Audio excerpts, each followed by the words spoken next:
Ma'am, मैं प्रधानमंत्री जी की Imran ji, you have 5 minutes. Ma'am 10 minute You have 5 minutes. We requested chairman साहब Okay. ये अलाउ 10 मिनट्स। मैम, प्रधानमंत्री जी की सैकड़ों Okay. बार थपथपाई गई मेज के बीच अंतरिम बजट पेश किया गया और बड़े बड़े दावे किए गए। देश ये कैसा बनाया आपने, लूट कर पैसा बनाया आपने, देखिए जलते दिए भी बुझ गए, अजब दीपक राग गाया आपने। मैम, पूरा सदन अमृत काल के बजट की चर्चा कर रहा है, मैं तो गरीबों की रोटी और दाल के बजट की चर्चा करूंगा। तुम्हारी फाइलों में गांव का मौसम गुलाबी है, मगर ये आंकड़े झूठे हैं, ये दावा किताबी है। मैं इस बजट को अमीरों का अमीरों के लिए पेश किया गया बजट कहूंगा। इसमें गरीबों के लिए कुछ है ही नहीं। नौकरी मांगने वाले नौजवानों पर लाठियां बरसाने वालों, आपने इस बजट में युवाओं को क्या दिया? आपने पुरानी पेंशन बहाली की मांग करने वालों को क्या दिया? सालों से अपने लिए छत तलाश रहे लोगों को आपने इस बजट में क्या दिया? और फिर आपको पूरी उम्मीद है कि पूरा देश आपके इस पेश किए गए बजट पे लहालोट हो जाए, तालियां पीटे, मंगल गान गाए। कैसे संभव है?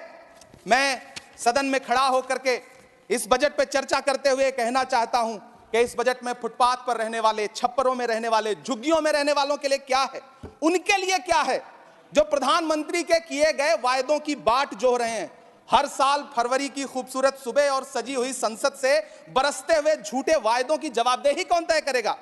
कौन बताएगा कि 2022 में प्रधानमंत्री जी जो सबको पक्का मकान देने वाला वायदा किए थे उसका क्या हुआ? लोगों के सरों पर छत देने वाले प्रधानमंत्री जी के जुमलों से अलग उन्हें यह क्यों नहीं दिखता कि राज्यों में बैठे हुए उनके नुमाइंदे लोगों के सरों की छतें उजाड़ रहे हैं? उत्तर प्रदेश हो, असम हो, जम्मू कश्मीर हो, मध्य प्रदेश हो, भाजपा शासित राज्यों के बुलडोजर न सिर्फ लोगों के घरों को उजाड़ रहे हैं बल्कि कुचल रहे हैं लोकतंत्र को, संविधान को, अदालतों के मेयार को। मैम, मैं आंकड़ों की बाजीगरी से अलग हट करके इस बजट पर एक बात कहना चाहता हूं। आंकड़े तो ऐसे हैं इस बजट के, ये कह रहे हैं 4 करोड़, वित्त मंत्री जी 3 करोड़ कहती हैं, प्रधानमंत्री जी 4 करोड़ कहते हैं। पहले तो आप इस झूठ में ही आपस में ही सलट लीजिए कि 4 करोड़ सही है या 3 करोड़ सही है। मैं आंकड़े तो ऐसे हैं इस बजट के मैम कि जो सुने वो बस पथराई आंखें लेकर किंग कर्तव्य विमूढ़ हो जाए। लेकिन झील में पानी बरसता है हमारे देश में, झील में पानी बरसता है हमारे देश में, खेत पानी को तरसता है हमारे देश में, जिंदगी का हाल खस्ता है हमारे देश में, दूध महंगा खून सस्ता है हमारे देश में। मैम, रोजगार, महंगाई, किसान, मनरेगा, पेट्रोल डीजल के दाम, गैस सिलेंडर के दाम, फसलों की एमएसपी की गारंटी, इन सब जन सरोकार की बातों से इस बजट का कोई लेना देना नहीं। हमारे ट्रेजरी बेंच के साथी हंगामा कर रहे हैं। मैं तो कहना चाहता हूं मैम, वो एक बार इनके एक नेता एक गांव में गए और उन्होंने गांव में कहा कि गांव वालों आओ, मैं तुम्हारी समस्याएं समाप्त करना चाहता हूं। गांव वाले इकट्ठा हो गए। नेताजी ने गांव वालों से कहा बताओ तुम्हारी 2 समस्याएं बताओ, मैं दोनों समस्याओं का यहीं पे समाधान करूंगा। तो गांव वालों ने कहा साहब हमारी पहली समस्या है कि हमारे यहाँ कोई हॉस्पिटल नहीं है। तो नेताजी ने मोबाइल निकाला, कहीं फोन मिलाया और मिला के फोन पे पता नहीं क्या कुछ कहा कि यहाँ गाँव में हॉस्पिटल नहीं है, हॉस्पिटल तुरंत, यहाँ हॉस्पिटल चाहिए। गाँव वाले खुश हो गए कि 1 मिनट में यहाँ हॉस्पिटल आ रहा है। अगली समस्या के बारे में उन्होंने, नेताजी ने गांव वालों से कहा कि मैंने आपकी पहली समस्या समाप्त कर दी, दूसरी समस्या बताओ। तो गांव वालों ने कहा साहब इस गांव में कोई भी मोबाइल का नेटवर्क ही नहीं है। ये है इनके काम करने का तरीका, ये है झूठ बोलने का तरीका। इन्होंने वायदे किए बड़े बड़े, जो 10 साल के इनके वायदे हैं मैं उनके बारे में बात करूंगा। वायदों से ज्यादा इनके नारों पर बात करूंगा। पहला नारा था बहुत हुई महंगाई की मार, अब की बार मोदी सरकार। आइए इस नारे की समीक्षा करते हैं। पेट्रोल, डीजल, गैस, ये तो बड़ी बड़ी बातें हैं। आटा, चावल, दूध, दही, पनीर, छाछ, सब चीज पे जीएसटी। अरे ये फिल्में टैक्स फ्री करने वाले लोग कफन तक पर जीएसटी लगा रहे हैं और ये गरीबों की बात करते हैं। मैम, ये सरकार झूठ की सरकार है। ये सरकार के जितने दावे हैं सब खोखले हैं। आज प्रधानमंत्री जी कह रहे थे सबका साथ सबका विकास। ये कैसा सबका साथ सबका विकास है कि मौलाना आजाद नेशनल फेलोशिप आपने बंद कर दी, आपने माइनॉरिटी डिपार्टमेंट का बजट घटा दिया। आप कह रहे हैं सबका साथ सबका विकास। आप बात करते हैं बेटी बचाओ बेटी पढ़ाओ। हमारी आंखें हाथरस से लेकर, कठुआ से लेकर के और देश की जंतर मंतर की सड़क वो देख रहे हैं जब हमारी ओलंपिक पदक लाने वाली बेटियों को प्रधानमंत्री की चौखट पे अपना मेडल रख देना पड़ रहा है।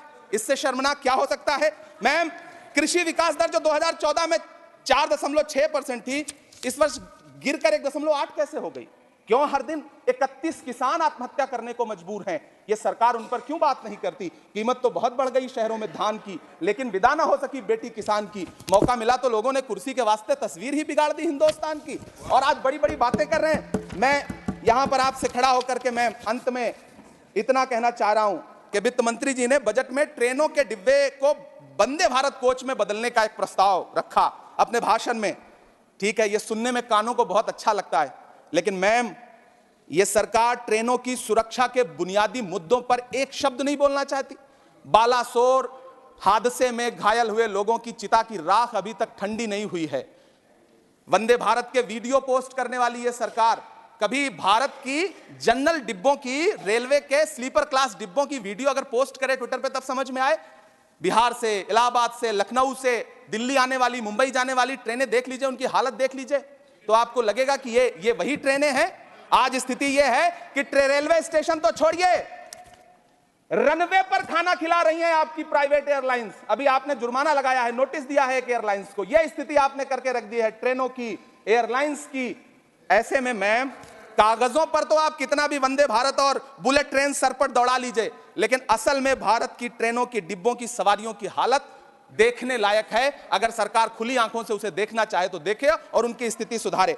आज अपने प्रधानमंत्री जी ने अपने भाषण में यहां खड़े होकर कई बार न्यू मिडिल क्लास की बड़ी चर्चा की, न्यू मिडिल क्लास जनरेट करेंगे, लेकिन मैं तो यहां खड़ा होकर के सरकार से कहना चाहता हूं कि न्यू मिडिल क्लास का जुमला अपने पास रखिए। यह बताइए कि जो पुराना मिडिल क्लास है उसके साथ आप कैसा व्यवहार कर रहे हैं? आज उसकी स्थिति क्या है? आप अमीरों के कर्जे माफ कर रहे हैं, उद्योगपतियों के कर्जे माफ कर रहे हैं, और यहां स्थिति यह हो गई है कि जो मिडिल क्लास, उसकी जो रोजमर्रा की जरूरत की चीजें हैं उस तक पर आपने जीएसटी लगा रखी है। आप फिल्में टैक्स फ्री करते हैं, लेकिन स्टूडेंट्स के प्रतियोगी परीक्षाओं के फॉर्म की फीस नहीं माफ कर सकते। आपको बाकी जगहों पर टैक्स लेना है, हर जगह टैक्स लेना है। मिडिल क्लास से आपका कोई रिश्ता नहीं। मिडिल क्लास तो आपसे कह रहा है कि मोहब्बत, भाईचारे के दीवाने दिन ही लौटा दो, वो सस्ती दाल सब्जी के सुहाने दिन ही लौटा दो। ये अच्छे दिन तो अंबानी अडानी को मुबारक हो, हमें ऐसा करो साहब, पुराने दिन ही लौटा दो। वो पुराने दिन जो बहुत अच्छे थे, वो पुराने दिन जहां लोग एक दूसरे से मिलजुल करके रहते थे। मैम, इलाहाबाद, दिल्ली, कोटा जैसे शहरों में छोटे छोटे कमरों में अभावों के साथ पढ़ाई कर रहे युवा किताबों के साथ गल चुके हैं। उनके हिस्से अधेड़ अवस्था तो आई है, लेकिन नौकरी और रोजगार नहीं आया। हर साल 2 करोड़ नौकरियां देने का दावा करने वाली यह सरकार 10 साल में युवाओं को नौकरियां नहीं दे पा रही है। 20 करोड़ नौकरियों का बोझ है इस सरकार के कंधे पर, और 2024 में देश देखेगा कि उन्हीं 20 करोड़ नौकरियों के बोझ तले दबकर बैठ जाएगी यह सरकार। यह देश देखेगा, क्योंकि जिस ओर जवानी चलती है उस ओर जमाना चलता है। देश का युवा नाराज है, देश का युवा गुस्से में है। ऐसे में उसकी पीड़ा को इस बजट में कहीं भी आवाज देने की कोशिश नहीं की गई। मैं आपके बीच खड़ा हूं, मैं तो वित्त मंत्री जी का भाषण सुन रहा था। यह कहा जा रहा था यह अमृत काल का बजट है, यह अमृत काल का बजट है। यह कौन सा बजट है यह बाद में तय होगा, लेकिन मैं इतना जानता हूं कि यह इस सरकार का अंतिम बजट है, आखिरी बजट है। इसके बाद न्याय का बजट पेश होगा, जिसकी चर्चा राहुल गांधी जी पूरे देश में कर रहे हैं।